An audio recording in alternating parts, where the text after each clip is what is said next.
Now, last couple of lectures we have discussed conditional sentences. So, which conditional we have discussed? We have discussed zero conditional, first conditional, second conditional, and third conditional. So, today we are having a quick conditional review exercise. Review exercise मतलब जो आपने पढ़ा है उसको review करेंगे. पहले में हमने क्या यहाँ पे ऐड किया है, कुछ पास्ट पेपर क्वेश्चंस हैं जो पहले पूछे गए हैं डिफरेंट एंटिटीज के अंदर, वो हम यहाँ पे आज डिस्कस करेंगे. अब करेंगे कैसे, पहले मैं अपने ये क्वेश्चन यहाँ पे लिख लूँगा, आप इन सवालों के जवाब अपने पास महफूज करेंगे. इसका ए होगा, बी होगा या सी होगा, एंड देन आफ्टरवर्ड्स मैं इसके जवाब बताऊंगा रीज़न के साथ, और उसके बाद आप जो है अपने जवाब जो है वो खुद चेक कर लेंगे. सही है, ओके. तो पहले आप ये करें जो दिए हुए हैं, ठीक है. अब देखिए यहाँ पर फर्स्ट क्या है, if I see her this morning I dash her to call you. अब आपने इसको सॉल्व कैसे करना है, इस टाइप के जो सवाल आएंगे इसको टैकल कैसे करना है. आपने first of all you will have to find out the clause. Clause कौन कौन से यहाँ पर है, दो क्लॉज सब में मौजूद है. देखो, एक क्लॉज होता है कॉमा से पहले वाला क्लॉज होता है, दूसरा जो है कॉमा के बाद वाला क्लॉज होता है. अगर इफ के साथ कोई क्लॉज है तो वो इफ क्लॉज है, इफ के बाद जो क्लॉज है तो वो कौन सा है, मेन क्लॉज है. अब होगा क्या, इन सवालों में आपको एक क्लॉज कंप्लीट दिया हुआ है टेंस के साथ, और एक क्लॉज का टेंस जो है वो उसका क्वेश्चन बनाया हुआ है. अगर फर्स्ट क्वेश्चन को हम देखें यहाँ पर तो ये लिखा if I see you, see her, sorry see, if I see her this morning मतलब आज सुबह. अगर मैं उसे आज सुबह मिलूंगा या उसे देखूंगा, I dash her to call you, तो मैं उसे आपको कॉल करने को कहूंगा. तो इसमें तो कौन सा ऑप्शन सही है, क्या यहाँ पर टेल लगाएंगे. अब देखें, अगर आप टेल लगाएंगे यहाँ पर तो आपका जीरो कंडीशनल हो जाएगा. ठीक है, वो जीरो कंडीशनल ये नहीं है, ये यूनिवर्सल फिनोमिना नहीं है, तो ये नहीं आएगा. ठीक हो गया. टेल्स प्रेजेंट इंडेफिनिट का है. अच्छा, यहाँ पे थोड़ा गलत लिख दिया है सवाल. ठीक है, दूसरा हमारे पास क्या है, टेल्स. टेल्स आएगा, टेल्स नहीं आएगा. दोबारा प्रेजेंट इंडेफिनिट का है, ये भी नहीं आएगा. उसके बाद विल टेल और वुड टोल्ड. और वुड के साथ हमेशा क्या आता है, फर्स्ट फॉर्म आती है, लेकिन ये तो सेकंड फॉर्म है, ये वैसे ही गलत लिखा हुआ है, तो ऑप्शन ही गलत है, तो ये कैंसिल हो गया. अब क्या बचा हमारे पास, विल टेल. और ये हमारे पास कौन सा कंडीशनल हो गया, if I see her this morning I will tell her to call you. That would be, कौन सा कंडीशनल है ये हमारे पास, फर्स्ट कंडीशनल. ठीक है, मैंने यहाँ पर मेंशन भी कर दिया फर्स्ट कंडीशन. फर्स्ट कंडीशन क्या कहता है कि जो इफ क्लोज है हमारा वो प्रेजेंट इंडेफिनिट में होगा, और मेन क्लोज जो है वो हमारा फ्यूचर इंडेफिनिट या विल, शल और कैन और मे के साथ इसको हम वाइंड अप करते हैं. क्लियर हो गया, एंड आई होप कि आपने ऐसा ही अंदाजा लगाया होगा पहले. सेकेंड क्वेश्चन हमारे पास है, if he had been there, अगर वो वहां होता, व्हाट डैश, कंप्लीट डैश है आपने कंप्लीट करनी है. तो इसमें अब क्या फाइंड आउट करेंगे, जब हैड बीन आ जाता है तो हमारे पास हमें पता चल जाता है कौन सा कंडीशनल है, हैड बीन. कौन सा कंडीशनल, हैड बीन मतलब थर्ड कंडीशनल हमारे पास है, या थर्ड है सेकेंड है, थर्ड कंडीशनल है. ठीक है, हेड बीन आ गया तो हमारे पास कौन सा कंडीशनल ये है, ये थर्ड कंडीशनल है. और ट्रिक क्या थी थर्ड कंडीशनल की, कि थर्ड फॉर्म आएगा. ट्रिक क्या थी हमारे पास थर्ड कंडीशनल की, कि उसमें थर्ड फॉर्म आएगा. तो आप देखेंगे थर्ड फॉर्म किसके अंदर है, वुड यू डू, इसमें नहीं आएगा क्योंकि would you do second conditional में आता है, would only. What would have you done और वुड यू डिड ये सेकंड फॉर्म है, तो ये भी गलत हो गया। हमें कौन सी फॉर्म चाहिए सेकंड थर्ड कंडीशन के साथ, और थर्ड फॉर्म एक ही ऑप्शन में, ये जो है बी, तो ये बी वाला सही है। इससे फाइंड आउट करना है सब। First of all you will have to pick out the right conditional. पहले आप कंडीशनल सर्च करें कौन सा है, फर्स्ट है, सेकंड है, थर्ड है। फिर आपका वो स्ट्रक्चर आपको याद होना चाहिए उसका क्या था, उसमें कौन कौन से एस्पेक्ट्स हमने यूज किए थे, उसके बाद आप सही अंदाजा लगा लें ये क्यों नहीं आ सकता, ये क्यों नहीं आ सकता, और ये क्यों सही है। अंडरस्टूड, क्लियर हो गया। Then we have third one, if it is okay, तो ऑप्शन हमारे पास इज आ गया।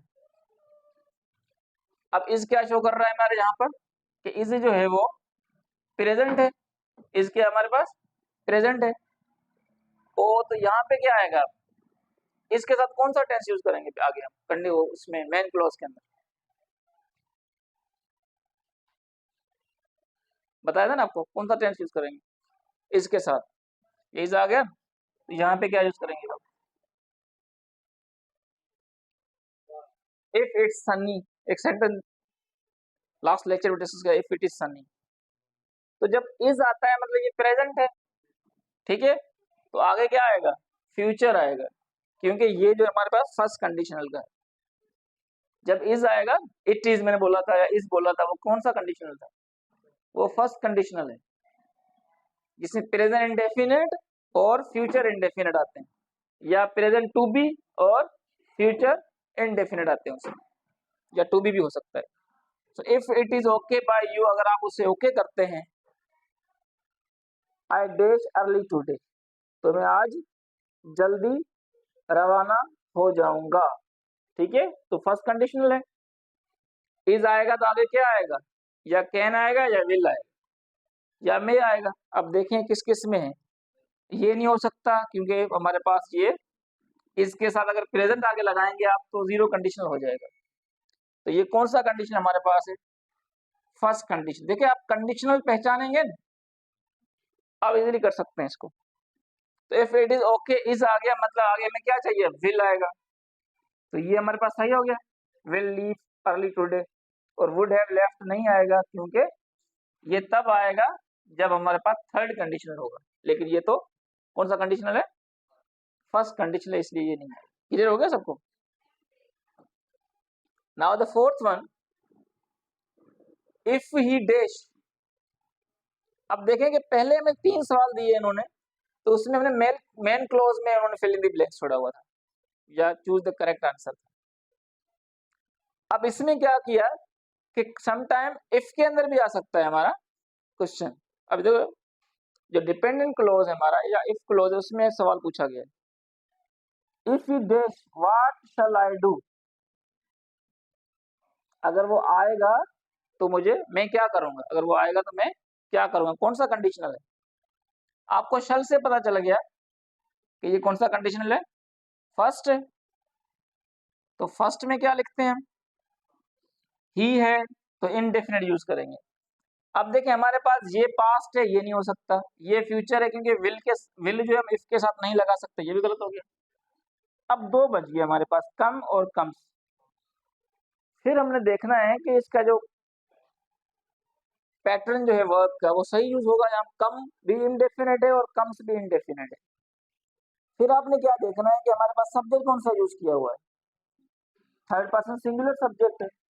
और जब थर्ड पर्सन सिंगुलर सब्जेक्ट होता है तो हम क्या यूज करते हैं, एस यूज करते हैं, ईएस यूज करते हैं, या आईएस यूज करते हैं पॉजिटिव सेंटेंसेस के अंदर। अगर थर्ड पर्सन सिंगुलर होगा तो present indefinite pronoun, third person singular pronoun. तो ये गलत होगा क्योंकि ये हमारे पास एस इसमें नहीं लगा हुआ, और इसमें लगा हुआ तो ये सही हो। क्लियर हो गया। Fifth one, if I dash you I. अब देखें यहाँ पर जो कॉन्ट्रैक्शन लगी हुई है किसकी होती है, कुड की हो सकती है, वुड की हो सकती है, हैड की हो सकती है, लाइक दिस है। तो अकॉर्डिंगली यहाँ पर वुड है या कुड है। I would tell you what happened if I dash you. अगर मैं आपकी जगह पर होता, मैं अगर आपकी जगह पर होता तो आपको बताता कि क्या हुआ, क्या हुआ था। तो एम आएगा नहीं आएगा, क्योंकि आप पहले फाइंड आउट करेंगे कौन सा कंडीशनल है। वुड वाला कौन सा है, वुड है, ये वुड है, तो हमारे पास सेकंड कंडीशनल हो गया। ठीक है, कौन सा कंडीशनल है, सेकंड। थर्ड क्यों नहीं हो सकता, क्योंकि थर्ड कंडीशन में वुड के साथ हैव भी आता है, यहाँ पर तो हैव नहीं है, तो ये सेकंड कंडीशनल है। If I dash you, am तो आएगा नहीं क्योंकि वुड के साथ तो एम नहीं आ सकता। उसके बाद हेड बिन भी नहीं आएगा, क्योंकि हेड बिन तब आता है जब आगे थर्ड फॉर्म हो, यहाँ पर टेल तो फर्स्ट फॉर्म है, और ओनली वुड है होता तो फिर हेड बिन आ सकता था, तो ये भी नहीं होगा। अब इन दोनों में से वॉज या वर में से कोई एक होगा। अब वॉज नहीं लगा सकते क्योंकि हमने पढ़ा था कि सबके साथ हमने एक ही प्रोनाउन लगा, वो हेल्पिंग वर्ब लगाना है, वो क्या है, वो वर। चाहे वो सिंगुलर प्रोनाउन हो या प्लूरल प्रोनाउन हो या सिंगुलर नाउन हो या प्लूरल नाउन, हम क्या लगाएंगे, सबके साथ वर लगाएंगे जब भी वुड यूज होगा। तो यहाँ पे हमने वर वाला ऑप्शन जो है हमारा वो सही है। वो नहीं आ सकता, भले यहाँ पर आई लगा हो, भले यहाँ शी लगा हो, हम क्या लगाएंगे, वर। और वर के साथ, क्योंकि वुड आ रहा है इसलिए हम वर लगा रहे हैं, एम नहीं लगा सकते, एम तब लगाते हैं यहाँ पर विल आता है। ठीक है, क्लियर हो गया। अब इसको रेस करें, वो नेक्स्ट हम लिखते हैं। Now the question number 8, number 6। अब 6 में कैसे देखें आप, कोई है देखें आउटसाइड।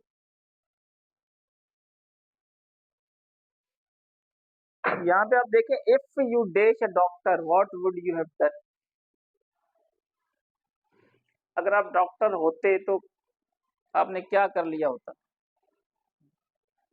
कंडीशनल कौन सा है ये, थर्ड कंडीशनल। कैसे पता चला ये थर्ड कंडीशनल, हाँ, क्योंकि यहाँ पर वुड और हैव लगा हुआ है, और थर्ड कंडीशन का रूल क्या था कि थर्ड फॉर्म होगी, तो थर्ड फॉर्म मतलब थर्ड कंडीशनल है। तो थर्ड कंडीशन क्या कहता है कि जब भी यहाँ पे टू बी आएगा तो क्या यूज करेंगे आप, वर यूज नहीं करेंगे, क्योंकि वर यूज करेंगे तो वुड चाहिए, लेकिन यहाँ हैव भी साथ है, हैड बीन और वुड भी नहीं आ सकता, क्योंकि हेल्पिंग वर्ब आप इफ वाले के साथ नहीं लिख सकते, पार्ट के साथ। सही हो गया, तो ये अगर आप आपका सही है। चलिए third one, if you heat water it dash,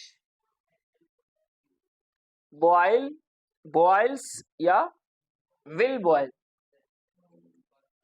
मतलब आपके हिसाब से विल बॉयल आएगा, अगर मैं कहूँ विल बॉयल नहीं आ सकता तो ये फर्स्ट कंडीशन है। देखो सोचो इसको,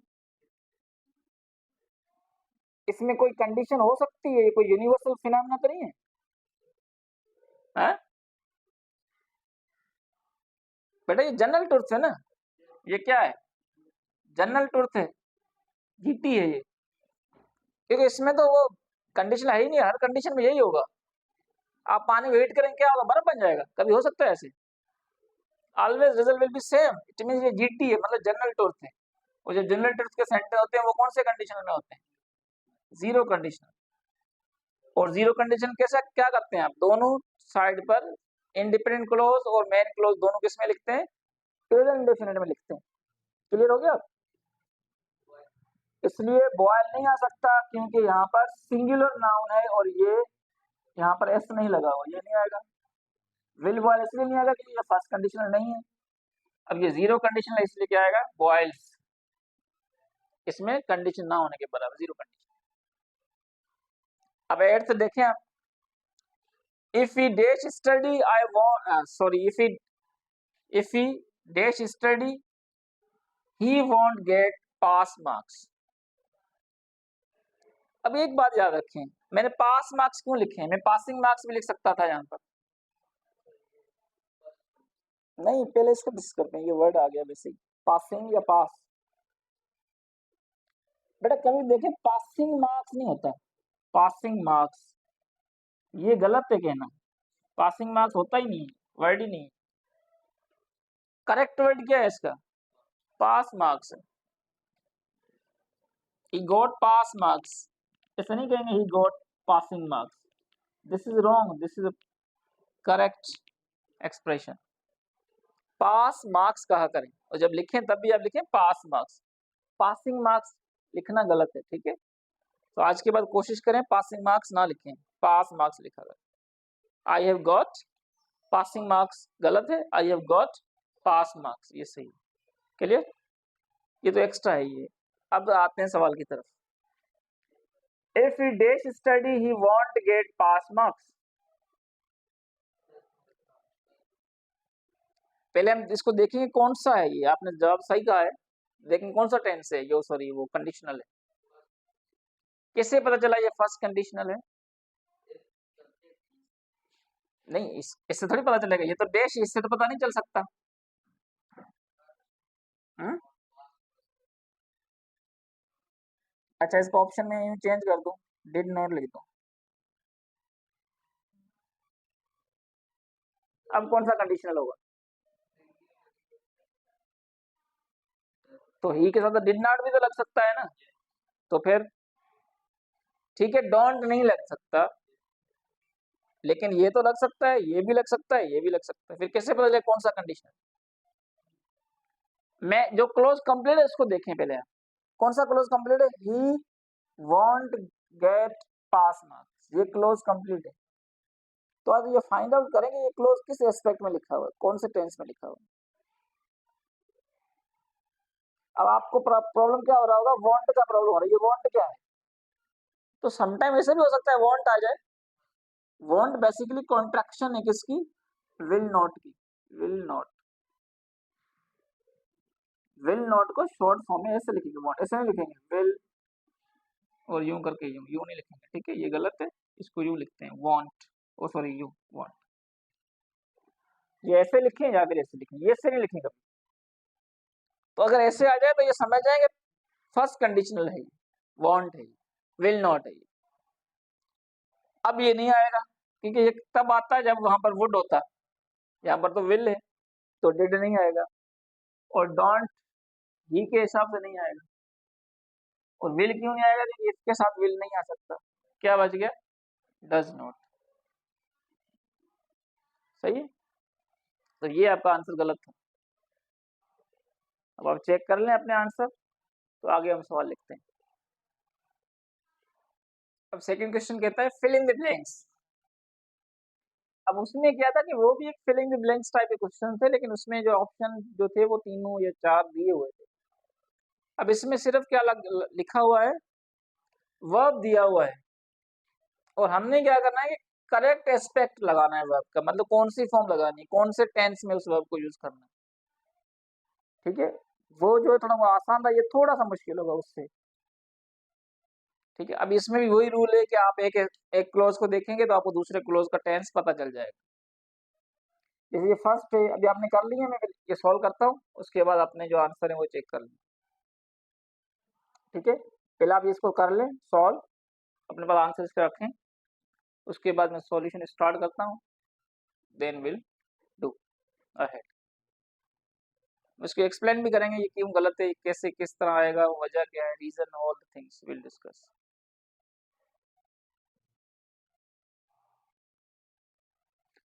So done, now let's start.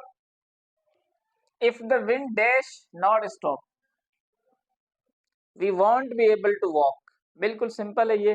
want, want क्या है अभी मैंने बताया आपको, will है, will not है, ठीक है। इसका मतलब कि आपका जो if क्लोज है वो प्रेजेंट इंडेफिनिट में होगा। अब आपने वर्ब यूज करना है not stop, not stop. Note जो है ना, आप हेल्पिंग वर्ब के बगैर कभी यूज नहीं कर सकते। क्या क्या नोट करेंगे आप? नोट को हम सेंटेंसेस में सब्जेक्ट के बाद जो यूज करते हैं विदाउट हेल्पिंग वर्ब यूज नहीं करेंगे, ठीक है। अब डायरेक्ट नोट तो यूज नहीं होगा, कुछ उसके साथ कोई हेल्पिंग वर्ब यूज होगा, ऑक्सिलरी वर्ब यूज होगा। तो क्या यूज होगा? इफ द विंड, अब नॉट आ रहा है प्रेजेंट इंडेफिनिट है, मतलब स्टॉप वर्ब है, हम इस भी यूज नहीं कर सकते, क्योंकि इस हम तब यूज करते हैं जब हमारे पास ये वर्ब जो है वो आईडी फॉर्म में हो या थर्ड फॉर्म में हो, तो ये भी हम यूज नहीं कर सकते, ठीक है। हमें तो फर्स्ट में यूज करना है, विल नॉट में कह रहा है कि फर्स्ट में यूज करना है, आईडी फॉर्म तो यूज होगा नहीं। तो अब क्या होगा हमारे पास, वो डोंट और डज नॉट को यूज करेंगे, ठीक है। अब विंड सिंगुलर है, तब क्या यूज करेंगे? Does not stop. ठीक है, कहते हैं अगर हवा नहीं रुकी तो हम नहीं चल पाएंगे। हवा तेज है, अगर वो भी नहीं रुकी तो हम नहीं चल पाएंगे। करेक्ट हो गया। सेकंड देखें, we not go for a picnic if it would have rained. Would have rained से क्या पता चला, कौन सा कंडीशनल है? वुड हैव थर्ड कंडीशनल है। जब थर्ड कंडीशनल है तो इसका मतलब यहाँ पे हमें भी थर्ड फॉर्म चाहिए। और गो की थर्ड फॉर्म कौन सी होगी? गॉन होगी। अब नोट लिखा हुआ है, नोट तो बगैर हेल्पिंग वर्ब नहीं लिख सकते हम, तो कौन सा हेल्पिंग वर्ब यूज करेंगे? हेल्पिंग वर्ब कौन सा यूज करेंगे हम? थर्ड में हैड यूज करते हैं। ठीक है, हैड नॉट गॉन या been.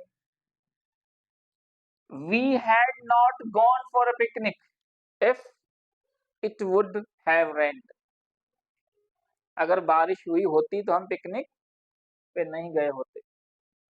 Correct. The third one, very simple one, if you told me earlier. अगर आपने मुझे पहले बताया होता, आई डैश बी देयर। अब बी जो यहाँ पे है ना, मैन क्लोज के अंदर बी रहेगा। मैन क्लोज के अंदर क्या रहेगा? बी जो है वो बी रहेगा। मतलब कैसे होगा कि अगर मैन क्लोज में विल के साथ बी आ रहा है तो वो विल भी होगा, अगर वुड के साथ बी हो रहा है तो क्या हो जाएगा? वो वुड भी होगा, अगर कुड के साथ बी आ रहा हो तो वो क्या हो जाएगा? कुड भी। लेकिन आपने याद रखना, वुड हैव के साथ अगर बी नहीं आ सकता, वुड हैव के साथ कैसे लिखेंगे आप? फिर बी की आप थर्ड फॉर्म यूज करेंगे, ये हो जाएगा been. Could have been, would have been. दो लिखेंगे ना जब आप, जैसे ये लिखा है मैंने विल, तो बी लगाएंगे। वुड होगा तब बी लगाएंगे, वुड होगा तब भी बी लगाएंगे, माइट होगा तब भी बी लगाएंगे, शुड होगा तब भी बी लगाएंगे, मस्ट होगा तब भी बी लगाएंगे। लेकिन उसके साथ अगर हैव होगा और उसका दूसरा कोई वर्ड है तो would have been, could have been, might have been, should have been, has been, जैसे आप लिखते हैं वो वाला रूल है। तो यहाँ पर बीन आ गया। तो अब यहाँ पर आपको क्या चाहिए? बी है और यहाँ पीछे क्या है हमारे पास? टोल्ड है। विदाउट हेल्पिंग वर्ब टोल्ड है, मतलब कंडीशनल कौन सी है हमारे पास? टोल्ड। सेकंड कंडीशनल है। और सेकंड कंडीशनल में क्या लगाते हैं हम? फर्स्ट मेन को इफ क्लोज के साथ लगाते हैं सेकंड फॉर्म, और मेन क्लोज के साथ क्या लगाते हैं? वुड। तो क्या हो जाएगा? Would be, would be there. अगर आपने मुझे पहले बताया होता तो मैं वहां होता। ठीक है। The fourth one, she not she dash not be upset if you would apologize. apologize you know, माफी मांगना। अगर आप उनसे माफी मांगते तो वो अपसेट नहीं होती।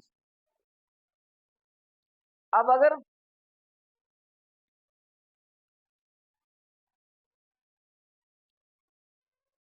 अब ये कैसे आ गया देखें आप, if dash not be upset if you have apologize. क्या लिखेंगे यहाँ पर? आपके पास क्या आ गया? वुड आ गया यहाँ पर। ठीक है, अब इसमें क्या आएगा? इस साइड पर वुड है तो मतलब सेकंड है, तो वर आएगा। ठीक है, तो अगर इस साइड पे अगर बी है ना, अभी आपने वुड बी तो नहीं लगा रहे यहाँ पर, क्या बी भी नहीं लगा, वुड भी नहीं लगा रहे, कुड भी नहीं लगा रहे, क्या लगाएंगे आप? वॉज, वर, हैड, इस टाइप के लगाएंगे। तो यहाँ पर वुड है इसलिए यहाँ पर क्या आएगा? वर आएगा। शी वर नॉट आएगा, क्योंकि नॉट आप लिखेंगे यहाँ पर लिखा हुआ है। She were not upset if you would apologize. Correct. Meaning समझ में आ गया आपको? अब यहाँ पर शी हो, आई हो, वी हो, यू हो, अली हो, अहमद, कुछ भी हो, यहाँ पर नहीं क्या लगा देना है? वर तब लगाना है जहां पर अगर वुड हो सिंगल। वुड है वो तो कुछ और लगाएंगे, लेकिन अगर वुड है तो फिर वर लगाना है, और वुड है होगा तो बी होगा तो हेड में लगाएंगे। फिफ्थ वन जो है ना, थोड़ा ट्रिकी दिया हुआ है। If he had money, he dash by, अब वर्ब दिया हुआ है अकान्यू का, कौन सा कंडीशनल है? थर्ड कंडीशनल है ना, यही गलती करेंगे आप, और यही गलती इसलिए तो उन्होंने दिया हुआ ये सवाल, ये पास पेपर में हो चुका है, इसलिए ख्याल रखें। देखें हैड जो ना, had as a helping verb भी यूज हुआ है यहाँ पर, वो उसका हैज और है वाला में पढ़ा है। एक क्या होता है, मेरे पास पैसे हैं, आई एम मनी, उसके पास है, उसके पास थे तो हैड। तो हैड क्या है, हैज और हैव की कौन सी फॉर्म है, सेकेंड फॉर्म है। और ये थर्ड फॉर्म क्यों नहीं है, अगर दो बार हेड आता है फिर थर्ड फॉर्म हो जाती। थर्ड फॉर्म जो without helping verb third form use नहीं होती, बोला लो उनको, आ जाए, ठीक है। अब क्या होगा यहाँ पर, इफ ही हैड मनी, अगर उसके पास पैसे होते, मतलब कौन सी कंडीशन लगी, देखो यहाँ पर हैड के बाद मेन वर्ब नहीं है यहाँ पर, ठीक है। अगर मेन वर्ब होता हमारे पास तो थर्ड फॉर्म में होता, money is not a main verb, ये नाउन है। अब जब नाउन आएगा तो उसके साथ भी हेड आ सकता है, जब हेड के बाद नाउन आए तो मतलब उसके वो कौन सी कंडीशन है, सेकंड कंडीशन, ठीक है।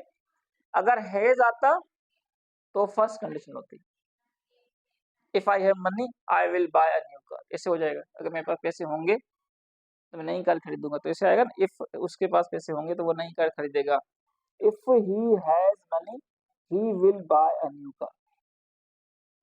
अब मेरे को अगर उसके पास पैसे होते तो वो नई कार खरीदता, इफ ही हैड, वो हैज का पास्ट बना हमने हैड, मनी ही, अब क्या आएगा, वुड आएगा विल की जगह पर, तो यहाँ पर क्या आएगा हमारे पास, would buy, he would bye.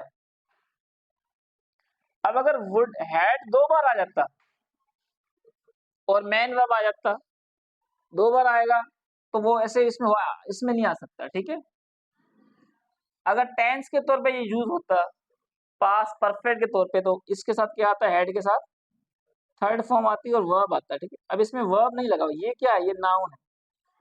तो समटाइम अपने हेड के साथ कंफ्यूजन ना देखना है कि वो नाउन है या वर्ब यूज हुआ है।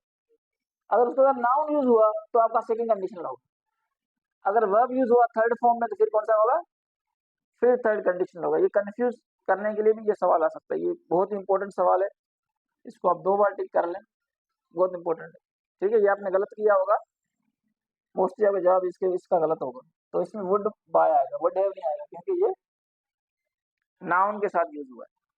Got it. अब द लास्ट वन क्या हमारे पास, had the car broken down, we dash you for help, call use करना है। Had the car broken down क्या है, मतलब क्या है, had the car broken down,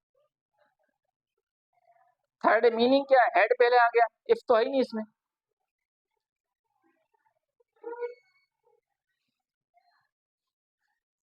अब अगर आपको लास्ट लेक्चर याद हो, उससे हमने डिस्कस किया था कि समटाइम क्या होगा, इफ नहीं होगा, अगर हेड को पहले लिखेंगे तो थर्ड कंडीशनल में वो इफ बन जाएगा, if the car had the car broken down, इसका मतलब है if the car had broken down, दोनों का मतलब सेम है, तो इसका मतलब किसके बराबर होगा, इसका मतलब है इफ द कार